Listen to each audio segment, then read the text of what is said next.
કાંઠાગોરની વાર્તા। ગંગાનગરમાં એક ડોશી રહી। ડોશીને 2 દીકરા, બેયને પરણાવ્યા। મોટી વહુ ઘણી અભિમાની અને ધનવાન હતી, પરણીને તરત જુદી થઈ। નાની વહુ બિચારી ભલી ભોળી અને ગરીબ ગાય જેવી। ડોશી નાની વહુ ભેગી રહે। વહુ દીકરો ને ડોશી ભગવાન જે આપે એમાં સંતોષ માને, જપ તપ કરે અને પ્રભુ ભજન કરે। એમ કરતાં પુરુષોત્તમ માસ આવ્યો। ડોશી વહુએ વ્રત લીધા। નાની વહુને થયું કે આવું પવિત્ર ફળદાયી વ્રત જેઠાણી પણ કરે તો સારું। એ તો બિચારી ગઈ જેઠાણી પાસે ને જઈને વાત કરી। મોટી વહુ તો તરત છણકો કરતાં બોલી, જા બાઈ જા, હું કાંઈ તારા જેવી નવરી નથી। મારે તો ઘડીકની નવરાશ નથી। મારે તો ધણી દુકાનેથી અને દીકરો નિશાળેથી આવે, દીકરી સાસરેથી આવે અને વહુ પિયરમાંથી આવે। મારે તો જમવા 32 ભોજન ને 33 શાક જોઈએ। મારે તો કપાળે ટીકો ને કાંખમાં કીકો, ઝૂલતું પારણું ને ઘમ્મર વલોણું, ખતખતતી ખીચડી ને સુવાવડી દીકરી। મારે તો કાંઈ ટીલા ટપકા કરવા નથી કે નથી ઉપવાસ કરવા। ભગવાન જાય રસાતાળ ને કાંઠાગોરનું ફૂટે કપાળ।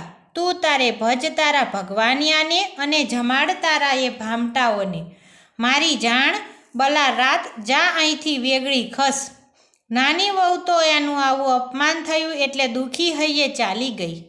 એણે તો પુરુષોત્તમ માસમાં ભગવાનના જપ તપ અને એકટાણા કરવા માંડ્યા અને ભાવથી પુરુષોત્તમ ભગવાનને ભજવા લાગી। રોજ બ્રાહ્મણને જમાડીને પછી જમતી, રાત્રે પ્રભુ ભજનમાં લીન થઈ જતી।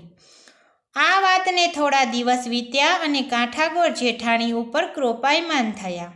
ધણી પેઢીએથી ન આવ્યો, દીકરો નિશાળેથી ન આવ્યો, દીકરી સાસરેથી ન આવી અને વહુ પિયરમાં જ રહી અને ઢોર સીમમાં જ રહી ગયા। જેઠાણીના શોકનો પાર ન રહ્યો। એ તો રડતી રડતી ગઈ દેરાણી પાસે અને જઈને રોદડા રોવા માંડી, મારો દીકરો ને ધણી ખોવાઈ ગયા, મારી દીકરી સાસરેથી ન આવી અને મારી વહુ પણ પિયરમાંથી પાછી ના આવી। મારું તો કિસ્મત રૂઠ્યું છે। ત્યારે ડોશીએ એને સમજાવ્યું કે આ કાંઠાગોરનો ક્રોપ છે, માટે વ્રત કરીને કાંઠાગોરને રાજી કર। હવે જેઠાણીને અક્કલ આવી કે ભગવાનને ભજ્યા નહીં અને કાંઠાગોરનું અપમાન કર્યું એટલે આ દહાડા આવ્યા। તેણે મનથી કાંઠાગોરની માફી માગી અને વ્રત કરવાનો સંકલ્પ કર્યો।